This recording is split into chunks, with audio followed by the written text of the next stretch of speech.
फैसला करेगा।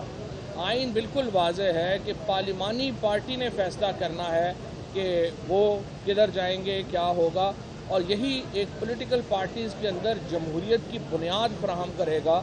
जहाँ जैसे अभी आप देख रहे हैं बरतानिया में बोरिस जॉनसन जो हैं, उनको उनकी पार्लिमानी पार्टी ने जो है वो अलहदा किया है अपने ओहदे से। ये वो जमहूरियत है जो हम सियासी जमातों के अंदर चाहते हैं, और इस जमहूरियत के बग़ैर पाकिस्तान में जमहूरियत का मुस्तक़बिल नहीं है। ज़्यादा इस वक्त हमारी सियासी जमातें गैर जमहूरी हैं अपने हैयत में, अपनी नौयत में, और वो पाकिस्तान में जमहूरियत लाने के दावे करती हैं। लेकिन ये जो इस वक्त कॉन्स्टिट्यूशनल पोजीशन है और ये जो जजमेंट है, इसके नतीजे में पहली बार पाकिस्तान में ये मौका पैदा हुआ है कि सियासी जमातों के अंदर जमहूरियत जो है वो पनपेगी, जहाँ पर जो पार्लिमानी जमात पार्टी है पार्टीज़ की, उसको एम्पावर कर दिया गया है कि वो फैसला करेंगे कि अल्टीमेटली जो है वो जो वोट है वो कैसे होना है, और अहम तरीन फैसले शिफ्ट हो जाएंगे पार्टी प्रेसिडेंट और चेयरमैन से पार्लिमानी पार्टी की तरफ। इससे जो असल ख़तरा है वो जरदारी और शरीफ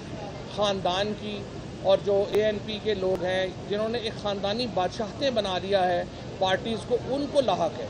इनको ज़्यादा तकलीफ़ जो है वो इस बात की है कि जो एक मुद्दतों एक चल रहा था कि ख़ानदानों ने अपनी पार्टियां जागीर बना ली थी, वो इस फैसले से ख़त्म हो सकता है। पार्लिमानी पार्टीज़ मेंबरान जो हैं वो ताकतवर होंगे और वो असल फ़ैसले करने के मजाज होंगे, और ये चीज़ जो है ये पीपल्स पार्टी को, नून लीग को, ANP को, इन जमातों को पसंद नहीं आ रही है।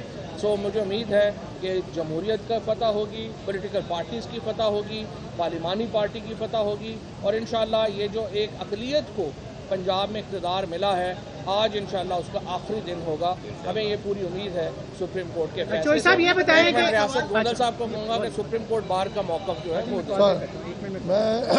मेरा सिर्फ ये है कि ये जो इख्तलाफ राय है वो तो हर जगह होता है। इख्तलाफ राय बाहर में भी है, मेरा अपना नुक्ता नज़र है, दूसरों का अपना नुक्ता नज़र है। इसको तो मार्केज नहीं किया जा सकता कि अगर किसी आ गए हैं तो वो उसी तरह सुपरमेसी होगी।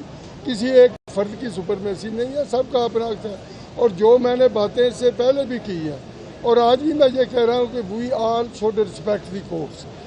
जो भी सियासी आदमी है ये बाइकाट और दूंद और दाखिल अपना इससे ज़बरदस्ती एहतजाज करके बाइकाट करना मेरे अपने ख्याल के मुताबिक ये कोई मुनासिब नहीं है। अगर ये हम इस तरह करने शुरू कर जाएँ, मुल्क की सबसे बड़ी अदालत तो सुप्रीम कोर्ट है, उसके बाद अल्लाह की अदालत में सब ने जाना है। वो खुदा जानता है कि कौन राइट है और कौन रॉन्ग है। लेकिन अगर इसका रिस्पेक्ट नहीं करेंगे तो फिर इसका मतलब है हमारे फैसले हम अब खुद ही गली कूचों में करेंगे। तो मेरी तो खुदा सबको ये है, मैं एक पार्टी नहीं, जितनी भी सियासी पार्टी या सियासतदान है, कि आप जो भी है ये अच्छे भी फैसले मुझे मेरे खिलाफ आएगा, मुझे अच्छा नहीं लगेगा, लेकिन we have to respect the judgment of the Supreme court.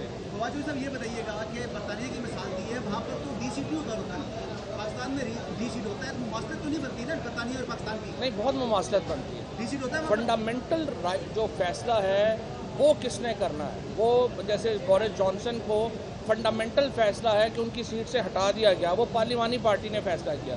तो बुनियादी तौर के ऊपर जिस तरह मैंने पहले बात की कि एक ट्रांसफ़र ऑफ पावर की है आर्टिकल 63A में आइन में, फ्रॉम द पार्टी प्रेसिडेंट और चेयरमैन से पार्लिमानी पार्टी की तरफ, ये पार्टीज़ के अंदर जमहूरियत लाने के लिए एक बहुत बड़ा कदम हो। फवाद भाई क्या कहेंगे, आज दोनों जो हुकूमती वकला है बाइकआउट करके, चीफ जस्टिस साहब ने भी कहा कि ग्रेस का मुजाहरा कर, अभी समाज ख़त्म होने से पहले फिर कहा है कि अगर कोई रास्ता निकलता है वापस आ जाएं, तो कोई आर्गूमेंट्स तो वो पहले ही कर चुके हैं, और मुझे नहीं लगता कि उनके पास कोई और चीज़ है कि इसमें वो ऐड कर सकें।